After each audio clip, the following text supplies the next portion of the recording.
Em nome de Jesus, te agradecemos. Amém. Aleluia. Boa noite, Aprisco. Paz de Cristo a todos. Sem mais delongas, eu quero chamar aqui na frente pastor Alisson Carvalho, irmão, amigo aqui que eu conheci há alguns anos atrás. Nós, inclusive, fizemos um curso de capelania juntos. Foi em 2000 quanto aquilo ali, tu lembra? Tempo, né? Tem um tempo já.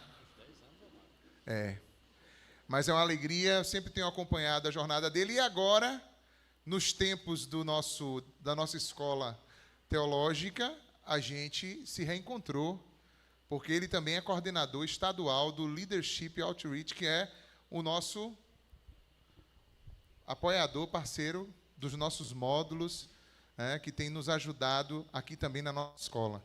E hoje é uma alegria ter você aqui.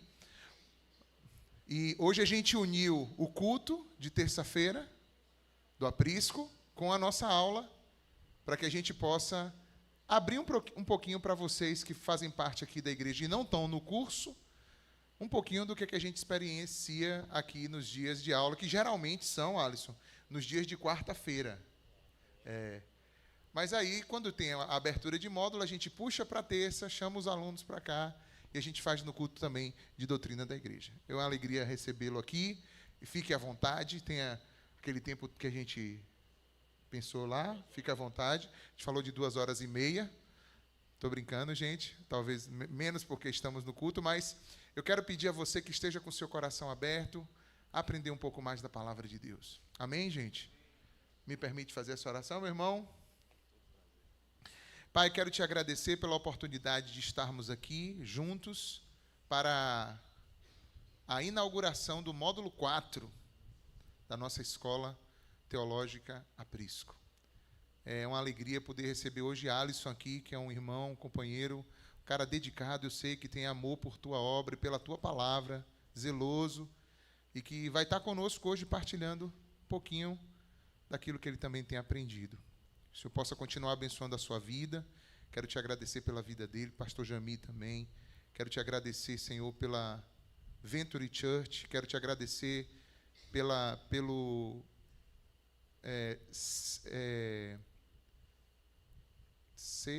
Centro de Treinamento para Pastores, o BTCP. Quero te agradecer também pelo Leadership Outreach, esse ministério que tem nos abençoado nessa jornada.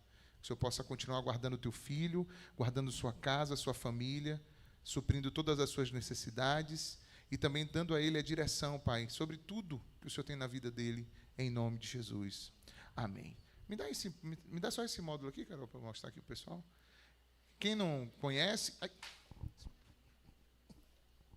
Quem não conhece, esse aqui é um dos nossos módulos. Esse é o módulo 4. Todo mundo está até animado, porque é um módulo bem fininho esse, né? Entendeu? A gente saiu agora do Novo Testamento, né? É o dobro desse.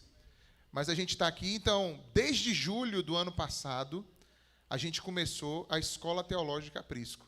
A gente já vinha sonhando com isso há muito tempo, conversando entre os pastores da igreja, e a possibilidade... Ai, gente, maravilha! A possibilidade da gente ter algum tipo de ensino um pouquinho mais aprofundado para quem desejasse, e a gente pudesse também trabalhar as nossas lideranças. Tanto é que a nossa primeira turma foi fechada somente com pessoas da própria igreja.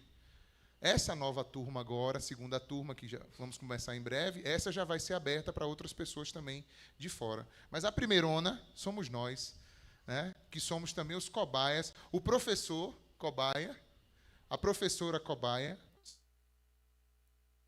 e os alunos também cobaias. Mas cobaias no bom sentido, porque esse método já foi aplicado em muitos lugares. Em muitos lugares. E já tem muita gente formada mundo afora com esse mesmo material. Então a gente vai fazer esse curso básico, que tem uma média de 1 ano e meio a 2 anos. Vamos receber o nosso certificado, tanto brasileiro como da instituição lá nos Estados Unidos. E depois, você poderia inclusive falar disso, que eu sei que você também está nessa ponte, Depois que você faz esse curso básico, você tem como estender ele e fechar ele como um bacharel em teologia. E Alisson vai ser essa ponte que a gente vai ter aí também nessa construção adiante, quando a gente concluir essa etapa, quem quiser. Mas ele vai falar isso. Já falei demais? Toma seu tempo, meu irmão. Deus abençoe. Obrigado. Muito obrigado. Graça e paz, irmãos. Irmãos, para mim, se a alegria do pastor Alex a minha é muito maior do que a do pastor Alex. Estar aqui pela primeira vez, dizer da minha alegria, estar no meio de vocês, poder compartilhar um pouco daquilo que Deus tem colocado no meu coração, daquilo que eu tenho aprendido com esse pouco tempo na minha caminhada com a palavra de Deus. Eu sou Alisson Carvalho, estou aqui na Igreja Batista Nova Alvorada, há 6 meses mais ou menos, estou com os jovens lá, liderando o Ministério de Jovens. Sou marido de Leda e pai de Júlia e Luísa. Júlia, 15 anos, que eu tive a grata satisfação de batizar, e Luísa, de 10 anos, que pretendo que seja a próxima aí a querer fazer parte desse batismo com o pai dela. É uma bênção poder viver os meus dias com o Senhor, com a minha família toda servindo ao Senhor, e que isso seja uma realidade na vida de cada irmão aqui. Irmãos, sobre o leadership, nós estamos iniciando agora a primeira turma para o bacharelado. Provavelmente iremos iniciar 1º de maio.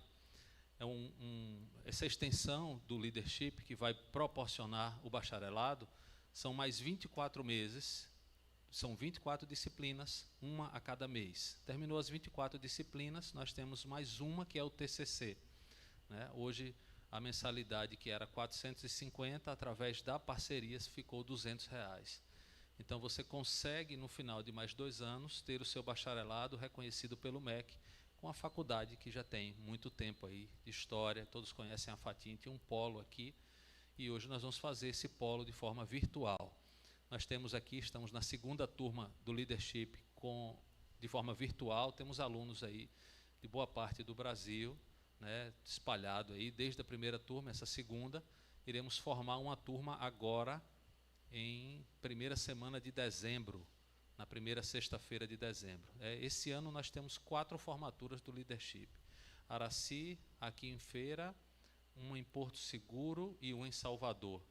Então, provavelmente nós estaremos presentes aí em 3 ou 4. Vou deixar informado para todo mundo de centro que quiser ir, vamos juntos para esses momentos aí que são muito bons.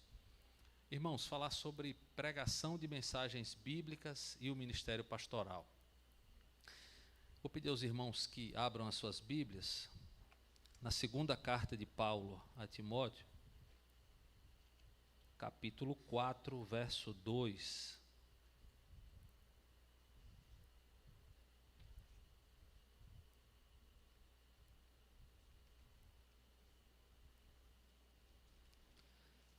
Paulo escreve provavelmente a sua última carta,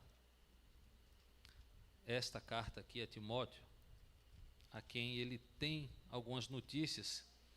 Pelo teor da carta, Timóteo deveria estar um pouco desestimulado. Paulo está preso e ele talvez esteja pensando na vida dele como pregador, como jovem, se é aquilo realmente que Deus quer para a vida dele. E Paulo envia essa carta exortando, mostrando o seu amor por Timóteo. E no capítulo 4, verso 2, ele diz assim: que pregue a palavra, insista, quer seja oportuno, quer não. Corrija, repreenda, exorte com toda paciência e doutrina.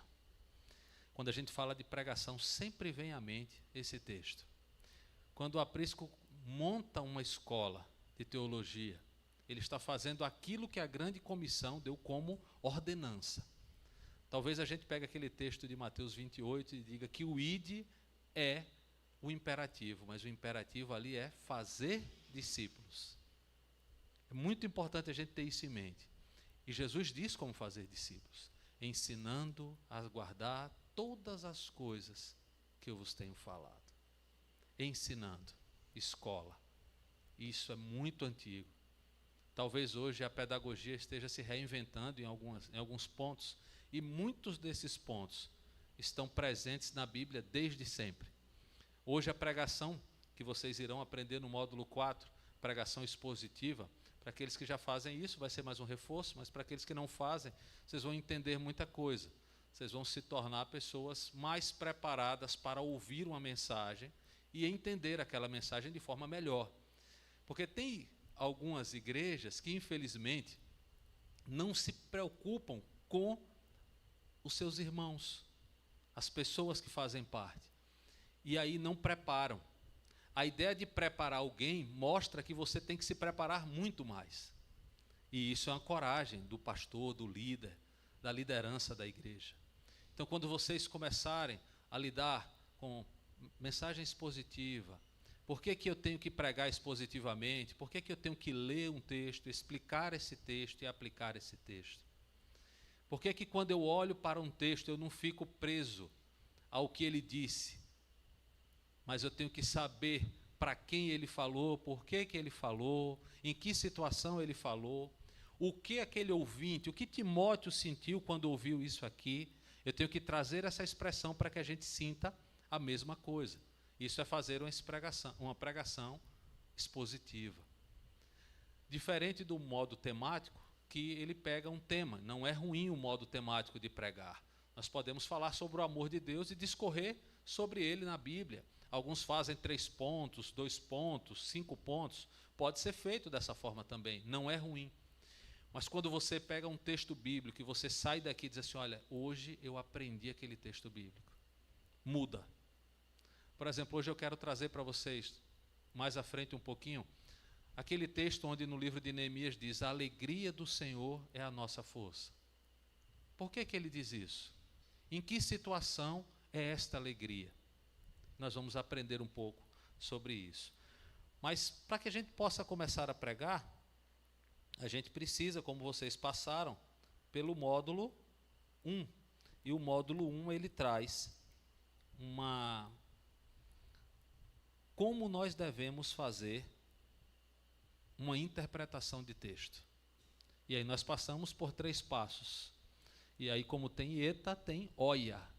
Né? Oia, observação, interpretação e aplicação. Então, o que é que nós fazemos? Pegamos um texto, observamos verbos, os conectivos, que são as conjunções, o que está ligando a quê, quando tem um para quê, o que é que aquilo diz.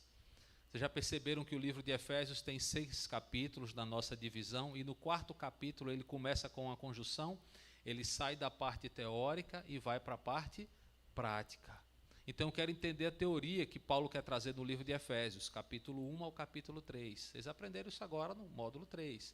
Capítulo 4 ao capítulo 6, nós estamos falando de prática. E ele vai lá dizer logo no capítulo 4, vivam de maneira digna. Paulo faz a mesma coisa em Romanos. Até o capítulo 11, ele ensina teoria. No capítulo 12, ele já começa com portanto, com rogo-vos, que aí é onde ele fala sobre a transformação da nossa mente. Então ele está pegando tudo aquilo que ele falou nos 11 primeiros capítulos, que é o maior tratado de teologia de Paulo, e começa a aplicar isso na nossa vida. Como é que nós fazemos com um texto?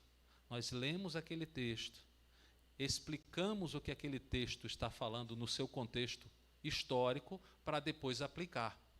Já pensou se eu pegasse o texto que fala que a mulher fique calada na igreja, que se tiver uma dúvida, pergunte ao seu marido, não faça nada, e coloque isso como aplicação para os dias de hoje? A igreja vai fechar, irmãos. Nós não teremos mais igreja, porque aquilo faz parte de um contexto e precisa ser interpretado dentro daquele contexto. Por que fala no véu? Por que fala que é desonroso para o homem ter cabelo grande? Desde quando isso é alguma coisa para que alguém seja cristão? Quando se fala de não comer carne, em 1 Coríntios, por que eu preciso explicar isso hoje e não pregar o vegetarianismo como se fosse algo bíblico e ordenança do Senhor?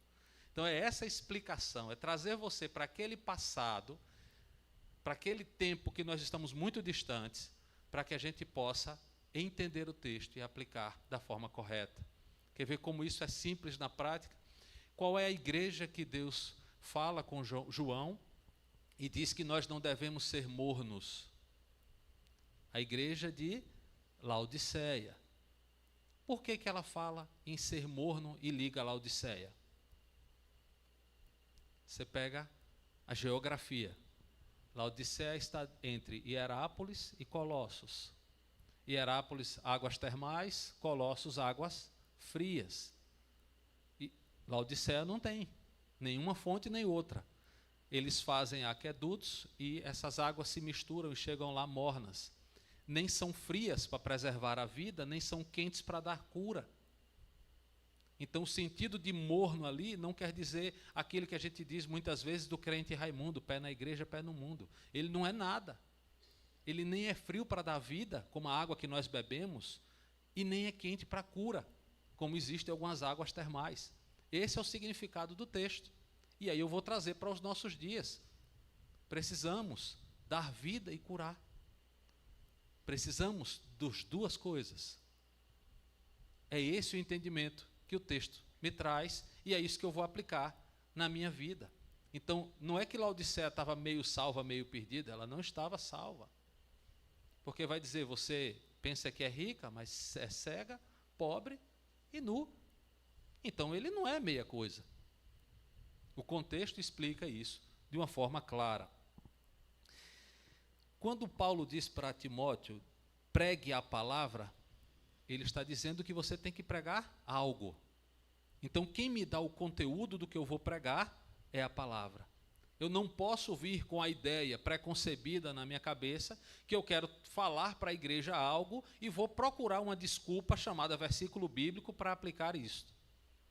Não, quando eu estou lendo a palavra, eu descubro, ela me dá o tema, ela me dá o conteúdo, ela me dá a interpretação, ela me dá a aplicação. Então, o que eu prego é a palavra.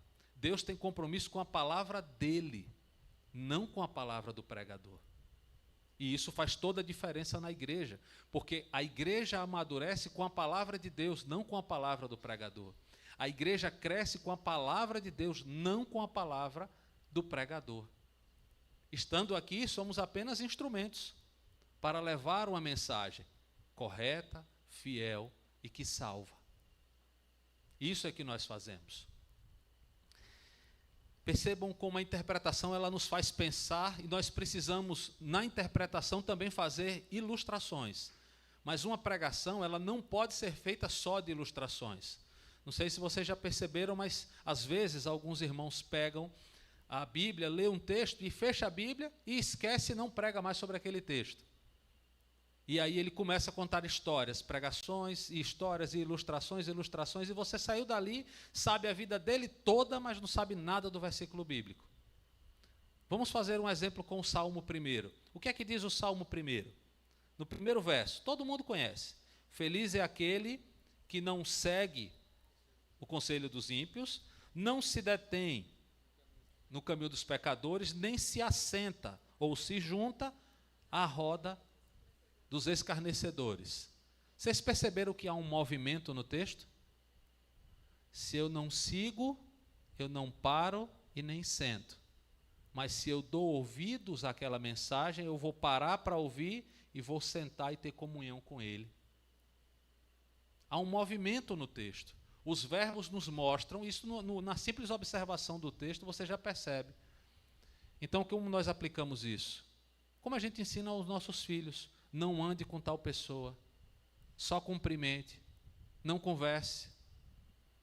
As más conversações corrompem os bons costumes. Sempre em movimento. Então não ouça, ou seja, não dê ouvidos, não ache que isso é verdade. Porque se você achar, você vai parar para conversar com ele. Daqui a pouco você está sentado com ele.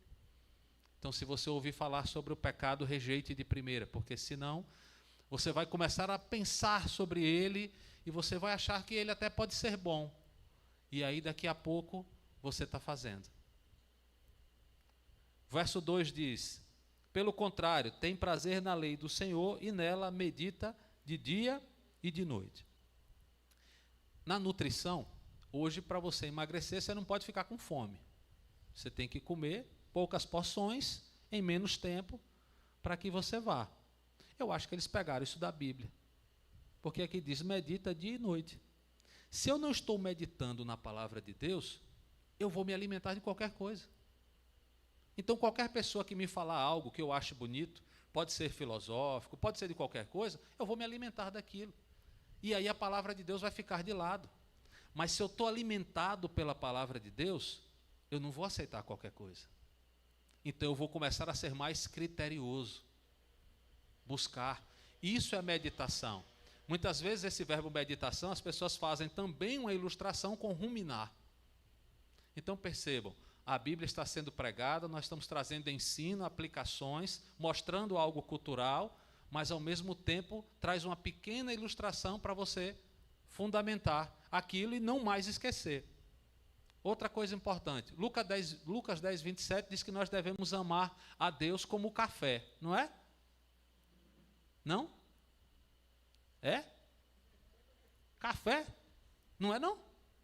Ame o Senhor, seu Deus, de todo o seu alma, forças e pronto, café.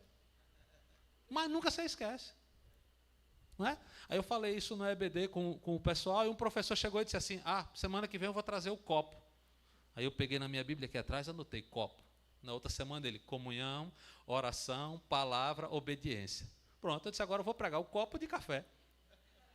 Não é? Então é uma ilustração que lhe dá um versículo bíblico e que lhe faz conhecer. Então, quando eu estou tomando aquele café, nunca mais aquele meu café vai ser o mesmo, porque foi uma ilustração que me trouxe o versículo bíblico, que me trouxe uma verdade que eu preciso aplicar para viver melhor. Resolvido o problema. Então, você não vai pensar mais em café como um simples café, mas amar o Senhor de coração, alma, forças e entendimento. É muito simples. Agora, precisamos o quê? Ter essa dedicação de olhar o texto. E aí eu quero chegar no texto que eu preparei para hoje. Que introdução demorada, não é? Mas como é uma aula, o pastor me deu 2h30, eu prego 2 horas, meia hora de introdução, agora vem as 2 horas da pregação da mensagem. Brincadeira, viu, irmãos? Eu só preciso de internet. Tem? Muda tudo. Eu deixei aberto, mas agora está me pedindo novamente aqui. Jesus muda tudo minúsculo, tudo junto? A rede aberta. Pronto. Excelente. Vamos lá. Vou pedir aos irmãos que abram as suas Bíblias em Neemias, capítulo 8. Nós falamos sobre a alegria do Senhor ser a nossa força. E hoje nós vamos entender por quê e que alegria é essa. Enquanto vocês estiverem lendo, se vocês tiverem o costume, marquem as palavras que chamarem a atenção de vocês, e depois eu vou dizer as palavras que chamaram a minha atenção para esse momento. Talvez em outros momentos a gente use outras palavras que chamem a nossa atenção, mas para a gente não ser muito, não demorar mais do que 2 horas, a gente vai fazer isso aí. Eu vou ler na NAA, tá bom? Neemias 8, do 1 ao 12. O 2 é onde inicia tudo. Depois vocês vão chegar em casa querendo ler todo o livro de Neemias. Aí vocês vão entender que precisa ler Esdras também. Aí vai ficar muito bom. Quando chegou o 7º mês e os filhos de Israel já estavam morando em sua cidade, todo o povo se reuniu como um só homem na praça, diante do portão das águas, e pediram a Esdras, o escriba, que trouxesse o livro da lei de Moisés, que o Senhor havia ordenado a Israel. Esdras, o sacerdote, trouxe a lei diante da congregação, composta por homens, mulheres e todos os que eram capazes de entender o que ouviam. Era o 1º dia do 7º mês. Esdras leu o livro em voz alta diante da praça que fica em frente ao portão das águas, desde o amanhecer até o meio-dia, na presença de homens, das mulheres e dos que podiam entender, e todo o povo tinha os ouvidos atentos ao livro da lei. Esdras, o escriba, estava num púlpito de madeira que fizeram para aquele fim. Estavam em pé ao lado dele, à sua direita. Aqui, quem quiser filhos, tem as sugestões aqui. Ao lado dele, à sua direita, Matitias, Sema, Anaías, Urias, Ilquias, Mazéias, e à sua esquerda estavam Pedaías, Misael, Malquias, Rassum, Rasbadana, Zacarias e Mesulão. Esdras abriu o livro à vista de todo o povo, porque se encontrava num lugar mais elevado do que todo o povo. Quando abriu o livro, todo o povo se pôs em pé. Esdras louvou o Senhor, o grande Deus, e todo o povo, levantando as mãos, respondeu: Amém, Amém. Inclinaram-se e adoraram o Senhor com o rosto em terra. E Jesua, Bani, Serebias, Jamim, Acube, Sabetai, Orodias, Mazéias, Quelita, Azarias, Josadab, Hanã, Pelaías e os levitas ensinavam a lei ao povo, e o povo permanecia no seu lugar. Eles iam lendo o livro da lei de Deus claramente, dando explicações de maneira que o povo entendesse o que se lia. Neemias era o governador, e Esdras o sacerdote e escriba. E os levitas que ensinavam ao povo disseram a todos: espera aí que o vento tirou aqui. Este dia é consagrado ao Senhor nosso Deus, e por isso vocês não devem prantear nem chorar, porque todo o povo chorava ouvindo as palavras da lei. Então lhes disse: vão para casa, comam e bebam o que tiverem de melhor, e mandem porções aos que não têm nada preparado para si, porque este dia é consagrado ao nosso Senhor. Portanto, não fiquem tristes, porque a alegria do Senhor é a força de vocês. Os levitas tranquilizaram todo o povo, dizendo: acalmem-se, porque este dia é santo, não fiquem tristes. Então todo o povo se foi para comer, beber e mandar porções aos que nada tinham, e fazer uma grande festa, porque tinham entendido as palavras que lhe foram explicadas. Vamos orar. Senhor, nosso Deus, nosso Pai, obrigado, Pai, pela Tua palavra. Obrigado porque o Senhor tem falado conosco através dela. E isso tem nos dado transformação, isso tem nos dado exortação e tem gerado em nós vida. Obrigado, Pai, por este momento que estamos aqui juntos. Dá-nos o entendimento que precisamos para aplicarmos em nossas vidas. Oramos agradecidos no nome de Jesus. Amém. Irmãos, esse texto, ele vai falar sobre um tempo em que aquele povo estava sofrendo muito. Eles tinham passado 490 anos lá na Babilônia, e durante um tempo eles perderam a sua identidade, não de forma total, mas foram perdendo-se com o tempo. O seu idioma também foi se perdendo, algumas mudanças foram feitas, tudo por causa da desobediência deles. Mas duas pessoas aqui mais importantes foram usadas por Deus: Esdras e Neemias. E esse texto aqui, ele vai nos mostrar dois pontos. Entre o verso 1 e 8, ele fala sobre a compreensão. E entre os versos 9 e 12, ele vai falar sobre esta alegria. E o meu intuito essa noite é que você entenda a relação entre compreensão e alegria. Depois em casa você vai ler a partir do 13 até o 18 e vai saber que o resultado de compreensão com alegria gera obediência. E aí nós teremos um grande avivamento no capítulo 9, logo em seguida. O que me chama a atenção no verso 1 é que quando chegou o 7º mês, os filhos de Israel estavam morando em suas cidades. Todo o povo se reuniu como um só homem.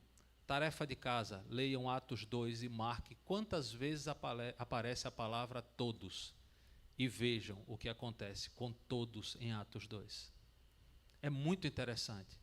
Talvez você já tenha lido várias vezes, focou nas línguas, focou na pregação de Pedro, mas esqueceu que todos estavam, todos ficaram cheios. Isso nos mostra a importância de uma igreja unida. Vocês acreditam que nós podemos mudar a realidade desta rua, desse bairro, dessa cidade, desse estado? Porque precisamos apenas nos unir. Quando nós nos separamos, nós perdemos o poder de Deus. Quando nós nos unimos cada vez mais, nós ganhamos mais esse poder de Deus. Quando Pedro prega de forma expositiva em Atos 2, se convertem quantas pessoas? 3.000. Logo depois, 5.000. Logo depois, o número de discípulos, não é nem de convertidos, é incontável. Percebam o efeito da palavra de Deus e da união do povo de Deus em torno dessa palavra. Então, esse povo se reúne como só homem nessa praça. E por que eles chamam Esdras? Olha o que foi que Esdras capítulo 7, verso 10, diz assim: porque Esdras pôs no coração o propósito de buscar a lei do Senhor, cumprir e ensinar em Israel os seus estatutos e os seus juízos. Olha, ele propôs no coração dele. Ele não se dedicou, ele se determinou, ele colocou no coração: é a minha vida, é o meu foco, é buscar essa lei, é cumprir para ter o testemunho e ensinar. É o que nós devemos fazer hoje, irmãos, todos nós. Não achem que esse papel de Esdras é o papel apenas do pastor. É o papel de todo um povo. Queremos crescer, santificação, vida com Deus, comunhão.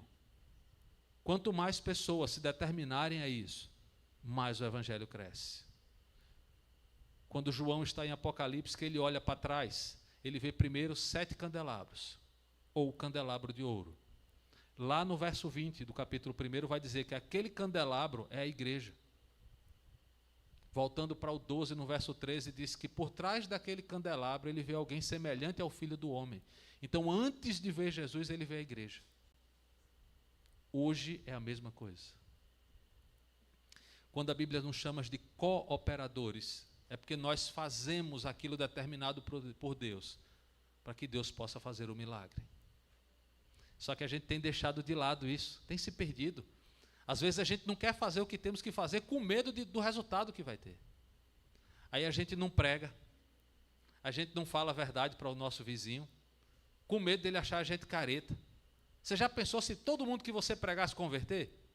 Pense isso e pregue. Até porque a obra não é sua. Quando vocês se formarem nesse módulo 4, eu vou chamar o pastor Alex e vou levar vocês para pregarem num lugar muito especial. Vai tirar a vaidade. Vou levar vocês para pregar no cemitério. Pode? Pregar para os mortos. O que é que a Bíblia chama daqueles que ainda não se converteram? São mortos espiritualmente. Quem vai vivificar? Ele só vai usar você como instrumento. A nossa vaidade cai por terra. Então, quando nós falarmos para uma pessoa que ainda não é convertida, não é que a gente vai dizer que ela é morta, que não reage, mas a gente tem que entender que precisa que o Espírito Santo haja na vida dela para que ela possa aceitar a Cristo. Porque nenhum de nós chegou aqui porque quis. Chegou porque o Espírito Santo trouxe. Esse é o nosso pensamento. Isso tira toda a nossa vaidade. De estar aqui à frente, de querer ser alguém porque está pregando a mensagem. E o módulo não vai ensinar a gente a pregar aqui, mas vai ensinar a gente a pregar no dia a dia, para as pessoas. Porque as pessoas têm dúvidas teológicas. Para onde nós vamos quando nós morremos? Já lhe perguntaram isso? Um bocado de gente está ensinando errado. Nós temos a verdade, temos aquilo que vai ensinar da forma correta e a gente está calado ou não sabe. É isso que nós precisamos, ter esta verdade, colocar no coração como Esdras colocou. É a partir do momento que eu coloco no meu coração esse propósito, que eu vou cumprir aquilo que está dizendo, eu vou ensinar. E aí, sabe quem é o maior beneficiário? Sou eu, porque eu vou aprender mais. E isso a ciência já disse. Quando eu ensino, eu aprendo 90% mais do que aquele que só lê e aprende e não fala para ninguém. Olha como a pedagogia de Deus é linda. Não é? Verso 2. Esdras, o sacerdote, trouxe o livro diante da congregação, o livro da lei, composta por homens, mulheres e todos os que eram capazes de quê? De entender. Talvez você já se frustrou quando você pregou a palavra e você fez um apelo e ninguém veio. Talvez aquela pessoa ali, ela entendeu tudo que você quis falar, mas ela não teve coragem de vir à frente. Já aconteceu comigo. Eu preguei, fiz o apelo, não veio. Na terça-feira eu recebi um telefonema. Pastor, eu aceitei a Cristo. E nós ficamos conversando um tempo. E nesse domingo agora eu vou batizar ele. Ele pediu ao nosso pastor, disse, eu queria ser batizado pelo pastor Alisson, porque foi a ele que eu falei, é ele que está me discipulando. Olha que coisa bonita. Então, às vezes, a gente está preocupado com números e esqueceu da qualidade. A Bíblia, no Antigo Testamento, já está mostrando, capazes de entender. Então, olha a responsabilidade de quem está aqui, minha, dos pastores, do pastor Alex. Tornar um texto escrito há mais de 2.000 anos, tem textos aqui há mais de 1.500, com 2.000, mais de 3.500 anos, escrito para que vocês entendam. Escrito em hebraico, que é escrito da direita para a esquerda, não da esquerda para a direita, com outro caractere, com outra ideia de texto. As palavras não são palavras simples como para nós são. E aí a gente ainda tem que passar isso. E eu tenho que me preocupar se você entendeu ou não. Claro que eu vou ficar alegre se você vir à frente, eu lhe dar um abraço e orar por você. Mas eu vou ficar muito mais alegre se você disser, pastor, eu sei o que é ser cristão e é isso que eu quero para a minha vida e vou colocar em prática. É isso aqui que acontece. Verso 4. Esdras, o escribas, estava no púlpito de madeira que fizeram para aquele fim.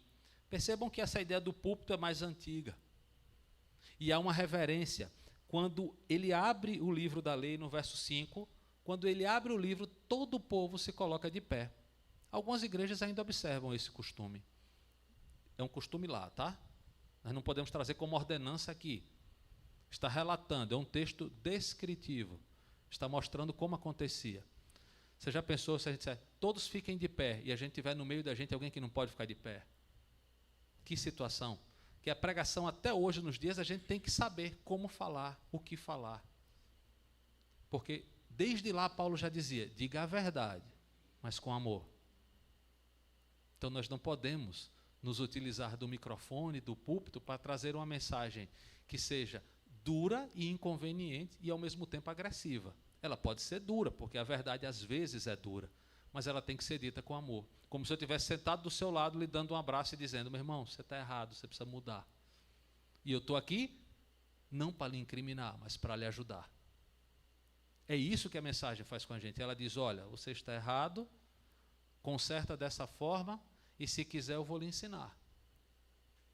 A Bíblia vai nos mostrando como fazer. É esse o papel. E esse é o papel de cada um de vocês com a pregação. No seu trabalho você vai pregar, alguém vai chegar lá e dizer, olha, eu quero conhecer esse Deus que você fala. Esse Deus que você fala é muito bom, eu não conheço ninguém como esse Deus. Oportunidade, é hora de você caminhar. Já trabalha junto, já começa a desfrutar de uma amizade, de ter uma ideia ali, vai ali. Em casa, na vizinhança, em todo lugar que você estiver. É a hora de pregar. Verso 6. Esdras louvou o Senhor, o grande Deus, e todo o povo, levantando as mãos, respondeu, amém, amém. Inclinaram-se e adoraram a quem? Ao Senhor. Porque Esdras louvou o Senhor. Veja o direcionamento. Há um livro que chama A Jornada da Pregação, e ele diz que toda mensagem, toda pregação deve ser missional, ou seja, deve apontar para Cristo. Toda ela. Como é que eu faço isso? Entendendo que toda a Escritura nós temos Cristo. Desde o Antigo, principalmente no Novo. Quando lá na instituição da Páscoa fala que os ossos não devem ser quebrados. Vocês já leram aquele texto? Êxodo 12, 46 fala isso. Aí se você vier para João 19, a partir do verso 30, vai dizer que eles vão quebrar as pernas dos 3. Chegam lá, quebram dos 2 ladrões e quando olham para Jesus não quebram as pernas.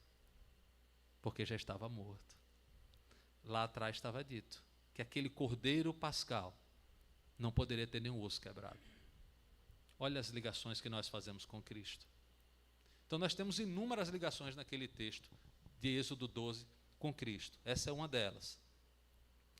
No verso 8, eles iam lendo a lei de Deus de que forma? Clara.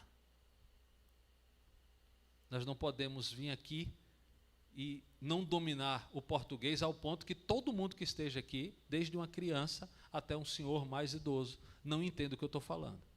Eu preciso falar palavras, escolher palavras que todos entendam, porque tem que ser claro, dando explicações, de maneira que o povo o quê? Entendesse. Esta aqui é a chave para entender a alegria do Senhor. Porque quando essas pessoas estão tendo explicações claras, estão entendendo o texto, elas têm uma reação. O verso 9, na parte B, vai dizer: esse dia é consagrado ao Senhor nosso Deus, e por isso vocês não devem prantear nem chorar, porque o povo todo chorava ouvindo as palavras da lei. Olha, eles entendiam o que era que a lei estava dizendo. E aí eles viam o testemunho deles. Quando eles confrontavam isso, eles percebiam o erro. E isso causava dor, arrependimento. E por isso eles choravam. Você quer que alguém se arrependa? Faça com que ele entenda a Bíblia. Se prepare para que ele pegue um texto e olhe aquilo e diz: olha, eu entendi isso aqui. Ele se confrontar com ela. Isso também é bíblico. Deuteronômio 31, 26. Tem aí? Estão colocando? Faz esse favor. Deuteronômio 31, 26. Quando lançou a NVT em 2016, em 2017 eu comecei a ler, e esse texto eu fiquei parado nele. 31, 26. Coloquem este livro da lei, isso é uma ordem de Deus para Moisés, ao lado da arca da aliança do Senhor, seu Deus, onde ficará o quê? Contra quem? Contra mim. Quando você lê a Escritura, ela deve ser uma testemunha contra você. Aqui acontece o entendimento, aquilo que eu preciso, o que é que eu entendo. É aqui que acontece. É aqui que você se confronta com você mesmo. Mas se eu leio a palavra de Deus e digo assim: olha, o meu irmão precisa mudar, o meu irmão precisa mudar, a minha esposa devia estar aqui para ler isso. Não. Quem tinha que estar aqui era você. Porque o confronto é seu, é pessoal. É você e a Bíblia. Todo pastor, quando for fazer uma pregação expositiva, o primeiro confronto dele é com ele mesmo. É por isso que a pregação expositiva, quando nós pegamos um texto, nós não podemos tirar nada dela, mesmo que doa em nós. Você já falou algo para alguém que parecia que você estava falando para você mesmo? Você entendeu o que a Bíblia quis dizer. E quando você entende, você prega com mais convicção. Isso aí Deus está nos dando um princípio. Testemunha contra vocês, contra você. Eu lendo e olhando e dizendo: meu Deus, eu que preciso mudar. Eu que tenho que melhorar. Ah, mas eu já faço isso. Está pouco. Ainda está pouco. Preciso fazer mais. São muitas dessas coisas que às vezes a gente vai se perdendo no texto. É quando eu me perco na confrontação. Esse povo se confrontou e entendeu o erro deles. Entendeu que chorou. A partir do capítulo 9 acontece um avivamento. Um verdadeiro avivamento daquele povo. E olha, eles leram aqui do início da manhã até meio-dia. Se vocês seguirem o texto, ele vai falar por quantos dias fizeram isso. Não foi só um dia. E aí no verso 10, ele diz, olha, ele tinha dito que eles não deviam prantear nem chorar naquele dia, no verso 9, ele diz, agora vão para casa, comam, bebam o que tiverem de melhor e mandem porções aos que nada têm preparado para si, porque esse dia é consagrado ao nosso Senhor. Portanto, não fiquem tristes, porque a alegria do Senhor é a nossa força. A alegria do Senhor é quando eu entendo a vontade dEle para a minha vida. É isso que me dá força. Eu não posso usar esse texto para outra coisa, porque o contexto dele não me permite. O contexto dele está mostrando que pessoas se arrependeram, mudaram de vida, quiseram ter um relacionamento verdadeiro com Deus, ao ponto de se arrepender tanto que choraram. E eles estão sendo aconselhados a ir para casa, comer, beber, ajudar pessoas que não têm nada. Porque esta alegria, esta vontade de Deus é a força deles. Onde temos buscado as nossas forças? Se não for em Deus, você não terá a força verdadeira. Sinto muito lhe dizer. Não está dentro de você. não é você. É o Senhor. É o nosso Deus. É dessa forma, irmãos, que eles vão fazer uma grande festa depois, comemorando o entendimento da vontade de Deus para a vida deles. Talvez você hoje aqui vai começar esse processo de entender a vontade de Deus para a sua vida. Deus, na sua palavra, diz que todos nós temos no mínimo um dom. Talvez você até já saiba, mas você está com medo ou não colocou em prática. Você só vai ter alegria real e verdadeira quando essa vontade de Deus estiver presente nos seus atos e na sua vida. Às vezes a gente joga muito isso para a vocação, mas eu estou falando para a vida. Ser mais amoroso, amar mais o próximo, e amar não é de falar, mas é de fazer. Amar não é um sentimento, é uma atitude que provoca um sentimento. Como é que Deus demonstra o seu amor por nós? João 3,16.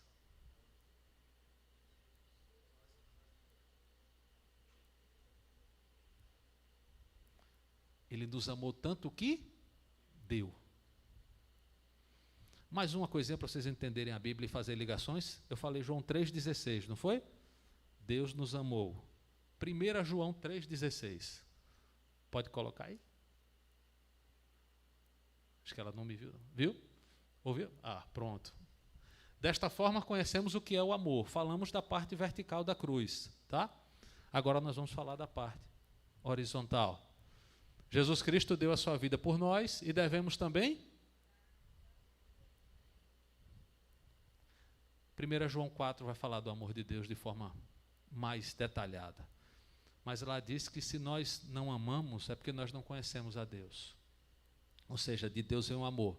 Então Deus me amou que deu o seu filho, e porque ele deu o meu filho, deu o filho dele para me salvar, eu dou a vida pelo meu irmão. É uma cruz. João 3,16, 1 João 3,16. Mais uma ilustraçãozinha para a gente ir decorando versículos e fazendo ligações, e com essas ligações a gente faz aplicações na nossa vida. É assim que eu quero finalizar esta mensagem de hoje. Que a gente possa pegar de tudo que eu falei aqui um pouquinho, mas aquilo que vai transformar a sua vida. Vai fazer de você um crente melhor. E vai fazer você um pai melhor, uma mãe melhor, um filho melhor, um amigo melhor, um servo melhor. Vamos orar? Vamos ficar de pé? Vamos descansar as cadeiras, espreguiçar um pouquinho. Senhor, nosso Deus, nosso Pai, nós te agradecemos, Pai, pela Tua palavra. Obrigado por esta revelação especial que o Senhor nos deu. Preservou, manteve, para que a gente possa aprender. Obrigado, Pai, porque ela nos revela quem é o Senhor, porque foi o Senhor que inspirou os autores. E nós te adoramos por quem Tu és, não por quem nós queremos que o Senhor seja. Obrigado, Pai, por cada irmão aqui presente. Obrigado pelos ouvidos atentos, pelos olhares, pelos pensamentos que eles estão tendo do que vão fazer daqui para frente. Que o Teu Espírito Santo os convença. Me convença também daquilo que eu preciso mudar, daquilo que eu preciso melhorar. Porque eu quero, Pai, cada vez mais ser parecido com o Senhor. Obrigado, Pai, pela existência desta igreja nesse lugar. Aqui o Senhor plantou esta igreja. Aqui o Senhor tem mantido esta igreja. E nós pedimos ao Senhor, Pai, que dá ânimo, dá alegria, dá amor a cada um aqui, para que esta igreja cresça e se fortaleça cada vez mais no poder do Espírito Santo. Oramos agradecidos por cada um aqui, por cada um que serviu, que está aqui, por esta escola. Oramos agradecidos porque o Senhor nos trouxe em paz e nos levará em paz. Oramos agradecidos no nome de Jesus. Amém.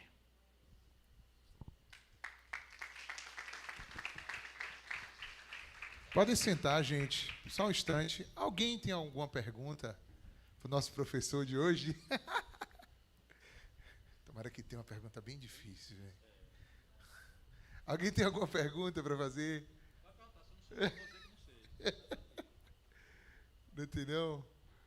Gente, eu quero agradecer pela vida de Alisson, por ter vindo aqui. Só nos dá alegria, né, irmãos? De ter esse compartilhamento da palavra e da sua vida e dos dons aqui conosco. A gente agradece muito a Deus. Dema, uma pergunta, Dema? Espera aí. A faculdade, né? Em relação ao curso, você falou que vai começar em dezembro. Mais uma turma para a faculdade, para quem vai fazer em bacharelado.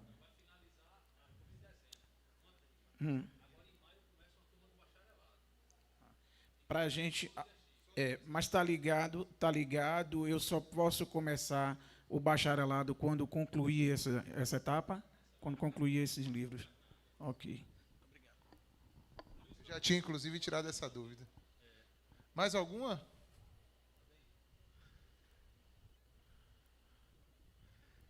Não? Então é isso. Então, pronto, vice. Obrigado. A gente vai louvar o Senhor com mais um cântico, gente. Eu queria, se vocês quiserem, vocês dois que vieram, cantar um louvor junto comigo aqui. Bora, gente. Pai Nosso, Carol. Pai Nosso. Bora? Quer não? Eu queria que vocês cantassem, né? Vocês estão aqui hoje. São os dons de vocês, né? São os dons de vocês. Gente, nós vamos ficar de pé, vamos louvar o Senhor. Eu quero dizer o seguinte: os alunos da escola que aqui estão, não deixem de pegar o seu módulo 4 hoje, porque quarta-feira que vem, a gente já está na aula 1 do módulo 4. Então, já pega o teu módulo, já leva. Assina lá. Assine também a tua presença de hoje. Tem lista de presença hoje também foi aula. Eu queria saber também se há alguém hoje que tem alguma decisão a tomar com o Senhor e deseja tomar alguma decisão hoje. Se tiver, dê um sinal, eu quero orar com você. Há alguém hoje que queira tomar alguma decisão com o Senhor? Hoje aqui? Não? Então vamos louvar o Senhor, em nome de Jesus. Vai ou não?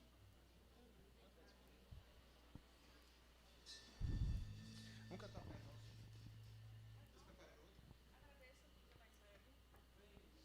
Qual é? Oi? Qual é que a gente vai?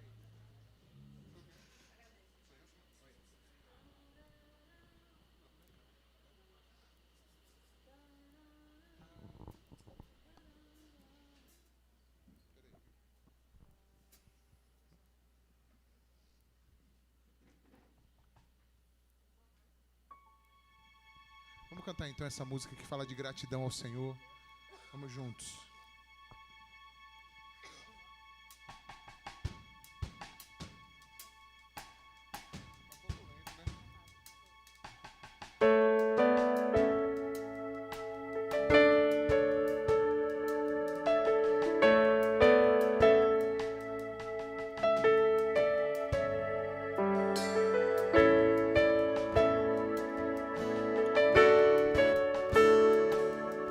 A gente vai aproveitar para fazer uma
fazer, por todo o bem que já nos foi dado e a graça que nos tem alcançado. Pensei, não mereci, quis escolher viver ou reclamar insistente. O hoje é um novo presente, vou reconhecer tão grande amor, seu grande favor.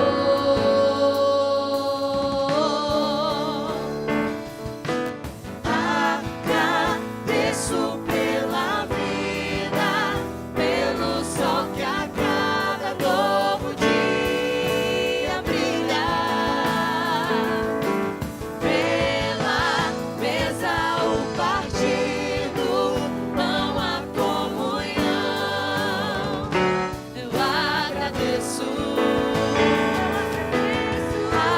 agradeço pela vida, pelo sol que a cada novo dia brilha,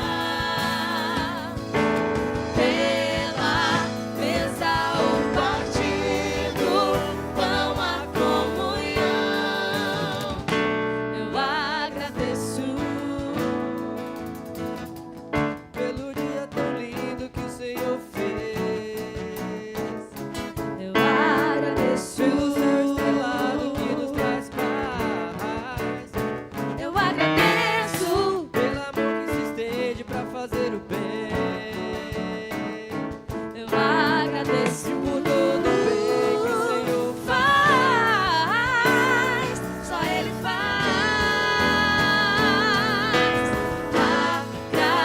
Agradeço pela vida, pelo sol que a cada novo dia brilha, pela mesa, o partido, pão, a comunhão. Eu agradeço, agradeço pela vida, pelo sol que a cada novo dia brilha, pela mesa, o partido, pão, a comunhão. Eu agradeço. Vamos lá, vocês? Agradeço Pela que a cada novo dia brilha, mesa,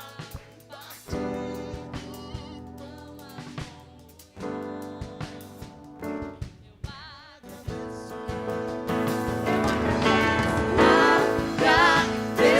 pela vida, pelo sol que a cada novo dia brilha, pela mesa, o partido, pão, a comunhão. Eu agradeço, agradeço.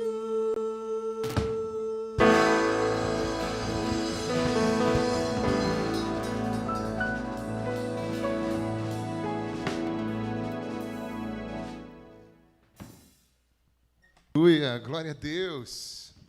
Você pode estender as suas mãos aí para o céu. Obrigado, Pai, por essa noite maravilhosa. Obrigado pela Tua palavra. Obrigado pela Tua presença. Obrigado pela vida dos meus irmãos que aqui hoje se reuniram para louvar, engrandecer o Teu nome, Senhor. Obrigado, Senhor, pela vida de todos que aqui estão. Quero agradecer em especial pela vida de Gabriel, de Carol. Que o Senhor possa continuar abençoando a vida deles, a sua casa, a sua família. Todos os enfrentamentos, queremos te rogar por cura, por restauração sobre a vida da mãe de Carol, em nome de Jesus. Enfim, ó Deus, pedimos as tuas bênçãos, Senhor, sobre as nossas vidas. Recebe também os dízimos, as ofertas que foram aqui hoje trazidas e alçadas aqui nessa casa, seja por aqui, pelo movimento digital, aí pelo Pix, as pessoas que contribuíram também online, Senhor, que o Senhor possa estender a Tua graça, o Teu favor e multiplicar, abençoar a sementeira de cada um, Senhor. Que o Senhor receba nosso culto, nossa gratidão e nosso louvor, No nome de Jesus. Amém. Ainda assim, com a mão estendida, repita comigo que o amor de Deus, a graça do Senhor Jesus, a comunhão e as consolações do Espírito Santo. Coloca a mão no teu coração e diga, seja comigo. Toca em alguém perto de você e diga, com meu irmão aqui do meu lado e com todo o povo de Deus sobre a face da terra, desde agora e para sempre, em nome de Jesus. Amém. Deus abençoe a todos. Quem quiser, tem cantina aí, precinho super especial. Se você quiser comer alguma coisa, temos aí na...